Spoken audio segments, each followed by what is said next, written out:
मोदी जी अनपढ़ हैं क्या? नरेंद्र मोदी जी अनपढ़ हैं या नहीं? सिर्फ ये बताइए। जनता चला रहे हैं पूरी ना पढ़े हुए हैं। किस यूनिवर्सिटी से उन्होंने सर्टिफिकेट लिया आप बताइए? मोदी जी पढ़े लिखे- बताइए किस यूनिवर्सिटी से उन्होंने पढ़ाई की? आप बताइए, नाम बताइए। आप समझ रहे हो? उसके बाद योगी जी तैयार खड़े हैं। इंडिया गठबंधन, इंडिया गठबंधन। अब मोदी साहब का भी करेक्टर स्ट्रॉन्ग है नहीं, इनके सर्टिफिकेट वेरीफाई होने चाहिए नहीं होने चाहिए? हाई कोर्ट में डालो, आप उनकी ये हाई कोर्ट में वेरिफिकेशन तो कराओ, डाले। वेरिफिकेशन कराओ ना उनकी यूनिवर्सिटी से, वेरीफाई कराओ। इंडिया गठबंधन। इंडिया गठबंधन से चेहरा आपको क्या लगता है कौन बने? यार चेहरे का सवाल क्यों रखते हो? चुनाव होगा चेहरा आ जाएगा सामने, चेहरे में कमी है क्या वहाँ?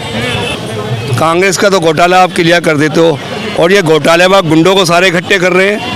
देश के प्रधानमंत्री अजीत पवार के लिए कितना बोलते थे अपने मंचों। ये जो कानून अभी तो पार्लियामेंट और मैं जो राज्यसभा में लोकसभा राज्यसभा में पास हुआ है, राष्ट्रपति की मोहर लगी नहीं, सुप्रीम कोर्ट का रिव्यू के लिए नहीं गया और पहले लागू हो गया, पुलिस ने लागू कर दी जबरदस्ती।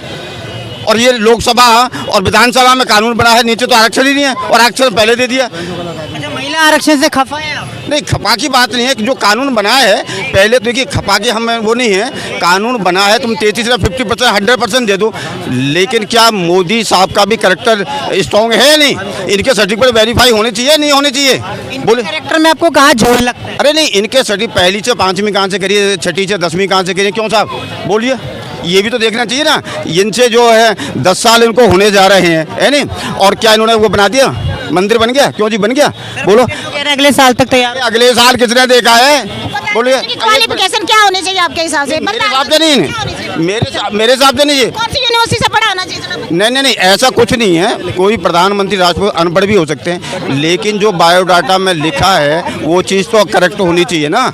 मैं लिख रहा हूँ कि मैं ये हूँ, तो वो तो ओके होनी चाहिए। कह रहे G20 समिट में हम सारे देशों को एक साथ लिया, आपको क्या लगता है? कनाडा ने क्या कहा है, रूस ने क्या कहा है, अमेरिका किस तरह से वो बोल रहा है, चीन क्या कह रहा है, बताइए। क्या बताइए। अब मैं क्या दुनिया देख रही है इसको? आप बताइए बहन जी, बताइए करेक्ट। आप कनाडा कह दो तो राज्यसभा में जो है अभी पास हुआ है राष्ट्रपति के। खालिस्तानी समर्थक थे, आतंकवादी थे, उन्हें गोली मारी जा रही है कनाडा में। नहीं, कनाडा में वो देखिए, आपको बताएं, एक आदमी के अपने भी स्वयं बोलने का तरीका होता है, ढंग होती है। जब तुम G20, आइए साहब बैठिए, टेक सीट बैठिए, ये अदब होता है, तमीज़ होती है। बोलिए। आप मोदी साहब देखिए, ये मोदी साहब ने अपने आप को बताया कि मैंने पहली से 5वीं कहाँ करी, छठी से 10वीं कहाँ से, 11वीं 12वीं कहाँ, BA कहाँ से लिए, अगर ये यहाँ से कॉरेस्पॉन्डेंस यहाँ के लिखा हुआ कहीं? तो आपको लग रहा है अनपढ़? आप ये कहना? नहीं, मैंने आप क्या, मैं सुनिए, मैंने बायोडाटा में लिखा है, क्यों बताइए बहन जी, मैंने बायोडाटा में लिखा है कि मैंने BA किया है, MA किया है, MCOM किया है, तो वो प्रूफ भी तो होना चाहिए ना, सर्टिफिकेट भी तो होने चाहिए ना। एक बात, और लोकसभा में हाई कोर्ट में डालो, आप उनकी हाई कोर्ट में वेरिफिकेशन तो कराओ, डाले। वेरिफिकेशन कराओ ना उनकी यूनिवर्सिटी से, वेरीफाई वो कराओ। तो अमित शाह जी ने ये कह दिया, बताइए। वेरीफाई कराओ। आपको लगता है कि ये प्रधानमंत्री अनपढ़ है हमारे? नहीं, अनपढ़ नहीं है हमारे प्रधानमंत्री। अनपढ़, अगर अनपढ़ होते तो वो भारत देश को नहीं चलाते हैं। अनपढ़ होते तो आज हमारे भारत देश में G20 समिट नहीं होता, अध्यक्ष का पद नहीं मिलता उनको। जैसे आप लग रहा है आप पढ़ते लिखते हैं, तो बेरोजगारी एक बड़ा मुद्दा बनाया है, तो आपको लगता है बेरोजगारी है? नहीं, बेरोजगारी नहीं है। देखिए, आप पढ़िएगा, आपके अनुसार, आपके जो पद है उसके अनुसार आपको नौकरी मिलेगी, और मिल भी रही है, ऐसी बात नहीं है। लगता है महंगाई बढ़ गई है भाजपा? नहीं, महंगाई बढ़ी है तो सभी व्यक्ति का सैलरी भी बढ़ा है। आप क्या कहेंगे सर? किस बारे में? 2024 बारे में कौन आ रहा है? इंडिया गठबंधन, इंडिया गठबंधन, इंडिया गठबंधन। इंडिया गठबंधन से चेहरा आपको क्या लगता है कौन बने? यार चेहरे का सवाल क्यों रखते हो? चुनाव होगा चेहरा आ जाएगा सामने, चेहरे में कमी है क्या वहाँ? वहाँ को आपसे लड़ाई थोड़ी है, वहाँ आपसे लड़ाई थोड़ी है, प्रधानमंत्री की लड़ाई नहीं है उनमें आपस में। सर अभी तो समय पास आने दीजिए, तब पता लगेगा। हाँ, लड़ाई नहीं होगी, चेहरे का सवाल छोड़ दीजिए, चेहरा तो वो निर्णय जल्दी कर देंगे। राहुल गांधी और नीतीश कुमार और ममता बनर्जी, सबका सम्मान, सबकी मीटिंग से, सबके प्रस्ताव से एक चेहरा क्लियर हो जाएगा, जल्दी क्लियर हो जाएगा।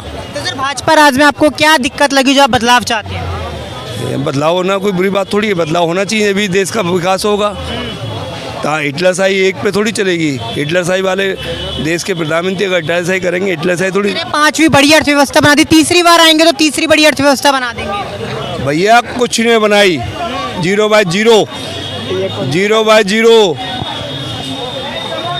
जो अपने देश के शहीद होने पे सेना के अधिकारी थे उसका अफसोस नहीं कर, एक टूटी नहीं जारी किया जाए। देश के प्रधानमंत्री और रैलियों में ये देश की सिक्योरिटी का क्वेश्चन होता है, उस टाइम में ऐसे डिक्लेयर नहीं कर सकते जब युद्ध चल रहा हो, जब ऑपरेशन, जब सिक्योरिटी के ऑपरेशन चल रहे हैं उस टाइम डिक्लेयर नहीं कर सकते, अपनी सिक्योरिटी को लीक नहीं कर सकते। ये आप गलत कह रहे हैं। नहीं, जब वो शहीद हो गए तो इस दुनिया को रोके दिखाएंगे क्या? दुनिया को रोके दिखाएंगे शहीद हो गए थे उसके बाद उनका सेना पूर्व अध्यक्ष जो उनके मेंबर जब सेना अध्यक्ष थे तब तो एक सेना का जवान मारा जाता था, कितना अफसोस करते थे, कितना गम करते थे। और जब वो मेंबर ऑफ पार्लियामेंट हो गए तो वो कहते हैं छोटी मोटी घटना होती रहती है, जिनके लाल मरे। लग रहा है कि जवानों की शहादत पर राजनीति करी जाती है। राजनीति हो रही है और ये गलत है। जवान हमारे जिनके लाल हैं, जिनके भाई हैं, वो वहाँ सेना पर हमारे बॉर्डर पर हमारी रक्षा कर रहे हैं। अगर वो शहीद होते हैं तो उस पर गम तो होना चाहिए, पूरे देश उस पर गम मनाता है।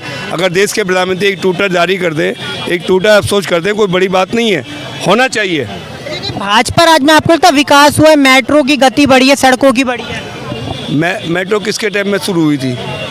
अगर जिसकी सरकार है वो तो बड़ा है भाई, कोई भी प्रधानमंत्री हो आगे करेगा, लेकिन मेट्रो आई किसके टाइम में?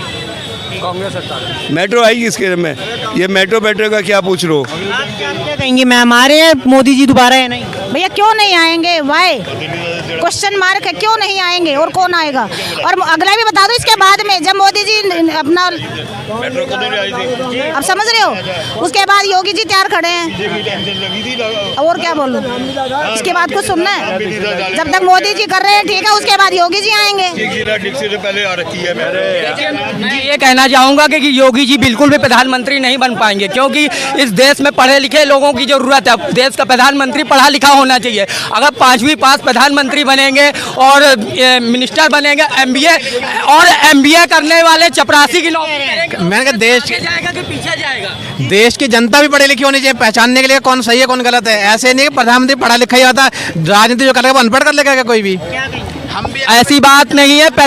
राजनीति में भी क्या कहते कि मेरे हिसाब से ऐसा कानून बनना चाहिए जिसमें पढ़े लिखे लोग आ सके, अनपढ़ लोग ना आ सके, क्योंकि राजनीति में देश में स्कूल देखो, सुनो आप बताओ, देश में स्कूल ऑफ गवर्नेंस कितने हैं जो नेता वहाँ से पढ़ के आए? आप बताओ देश में कितने स्कूल ऑफ गवर्नेंस है, सब बताओ कौन से नेता कहाँ से पढ़ के आए? देखिए, जितने भी नेता पढ़ के आए नहीं आए मैं नहीं ये कहना चाहता, लेकिन मैं इतना ही कहना चाहता हूँ हमारा देश का प्रधानमंत्री जो भी हो पढ़ा लिखा होना चाहिए, ना कि क्या कहते कि हाई स्कूल इंटर पास, जिसको देश की अर्थव्यवस्था के बारे में भी ना पता। आज के डेट में प्रधानमंत्री पढ़ा कौन नहीं है? ये तो बताओ, नरेंद्र मोदी जी अनपढ़ हैं क्या? नरेंद्र मोदी जी अनपढ़ हैं या नहीं? सिर्फ ये बताइए। जनता चला रहे हैं, पूरी ना पढ़े हुए हैं।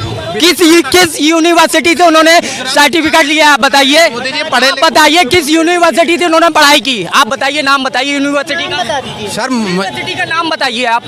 यार यूनिवर्सिटी का मतलब थोड़ी ना होता है कहाँ से पढ़े। का नाम बताइए कि हमारे देश के प्रधानमंत्री वहाँ तो उनके सामने बैठना पड़ेगा या कोर्ट उनसे मांगे। आदमी का जब चुनाव लड़ता है तो उसमें बायोडाटा में क्या लिखा जाता है कि उनके पास इतनी चल संपत्ति है, उन्होंने इतनी एजुकेशन पढ़ाई की है, इस यूनिवर्सिटी पढ़ाई की है। आप उनके बताइए। शपथ पत्र देंगे, जब शपथ पत्र भरेंगे 24 में, फिर आप उसको भेज देंगे आपके पास। राजनीति भी एक मैच की तरीके होती है। इंडिया और पाकिस्तान का जब मैच होगा तो कोई भी जनता ये नहीं बता सकती कि सिर्फ इंडिया ही जीतेगी, क्योंकि खेल है, पाकिस्तान भी जीत सकता है।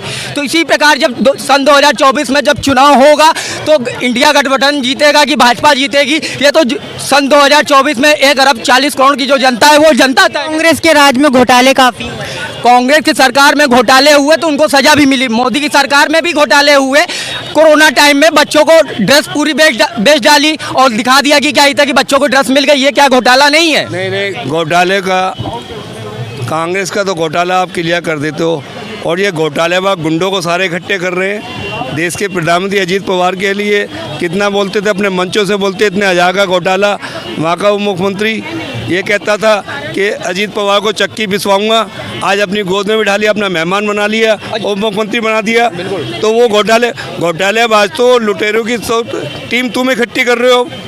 अगर कांग्रेस ने घोटाला करा तो तुम तो उनसे बड़े घोटालेबाज हो गए। मैं तो मानता देश के प्रधानमंत्री को, सरकार को ईमानदार, कि उसको जेल भेजते। उन 9 विधायक जिनको मंत्री बनाया है, जिनको शपथ दिलाई है, उन पर सब पे मुकदमे होने चाहिए, सबको जेल जाना चाहिए। तुम उनको मंत्री पद दे रहे हो, इसके बाद उनसे अगर कांग्रेस ने कहा, कांग्रेस से गलत हो तुम भी कर रहे हो। मैम आप क्या कहेंगे? देखो ये प्रामाणिकता देना सुप्रीम कोर्ट हाई कोर्ट का काम है, जांच एजेंसियों का काम है, उसमें मैं और आप कुछ नहीं कह सकते उन घोटालों के बारे में। अगर कोई हमारे पास आया अपने घर बार को छोड़ के तो उसको गले तो लगाना ही पड़ेगा। लगता नहीं आधे से ज्यादा जो कांग्रेस के नेता है वो भाजपा में ही शामिल हो गए? अभी उनको कांग्रेस की वो जो है कि आप क्या कहते हैं उसको उनके डेफिसिट पता चलने लग गए हैं। मेरे को थोड़ा इसका हिंदी की थोड़ी आप क्या कहेंगे? नहीं, आपको ये तो दिख रहा है कांग्रेस के नेता भाजपा में शामिल हो। भाजपा के नेता मध्य प्रदेश में कितनी लेन लगा के जा रहे हैं। हालांकि मैं कांग्रेस ना तो कांग्रेस पार्टी का ना किसी का हूँ। और मैं ये भी एक मिनट, बिल्कुल मतलब मध्य प्रदेश में लाइन लगी हुई है, डेली छोड़ रही। और दूसरी बात, अभी ये कह रही है सुप्रीम कोर्ट ईडी और सीबीआई जांच किसने कराई, मुकदमे कैसे आपने कराए। आज अगर वो आपके पास आ गए तो वो ईमानदार हो गए। कल तो वो शरद पवार के साथ थे तो वो बेईमान और डकेरे लुटेरे थे और घोटालेबाज थे। तो पहले तो तुम क्लियर करो ना, तुम घोटालेबाज को इकट्ठा क्यों कर रहे हो?